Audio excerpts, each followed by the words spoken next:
Okay, Dr. P here to talk about $20 words, because any language has at least 100,000 words, and English in particular has a great many words, many of which have been borrowed from other languages. And this makes for problems. Now, people can get by in most circumstances with about 4,000 words as their vocabulary. But big words exist in considerable part because they are more specific and say more clearly exactly what you mean if the listener or reader knows the word. Unfortunately, many people will not. And perhaps most people nowadays, when confronted with a big word, will give up rather than look it up. That's a great misfortune, but that's the way it is in modern society. There's what used to be the longest word in the English language, anti-disestablishmentarianism, but I think it's been displaced by various names of chemicals. So these really long words, some of which are very useful and some, like anti-disestablishmentarianism, are not really, are often called $10 words, although nowadays inflation has set in, so I call them $20 words. In general, you should avoid the temptation to use these big words in writing. It depends on your audience, of course. Now, in speaking, I have a big vocabulary, and when I talk with a seated class of students, if I notice something in their eyes or something in their body language that tells me that they don't understand the word I just used, then I can rephrase it.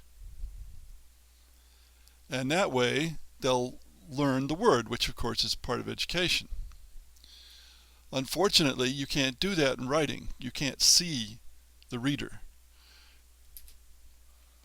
So while it's really good education in a seated class environment, or when you're just talking with your friends, it's not such a good idea in rules.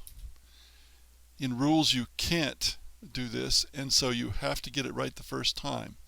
And the people who are reading the rules are only reading for entertainment.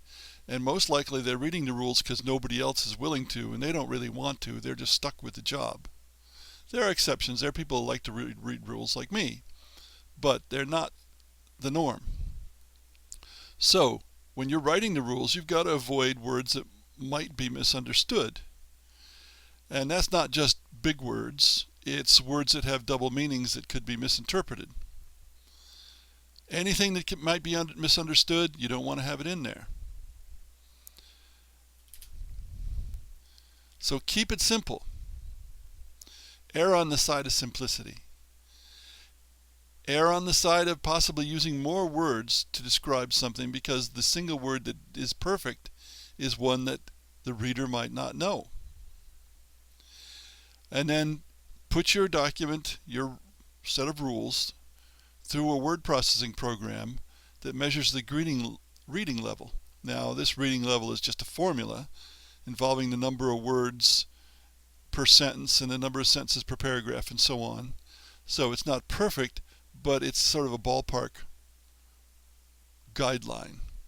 And you probably need to assume, if you're writing rules for adults, that they have at least an 8th grade reading level, although in fact some people don't.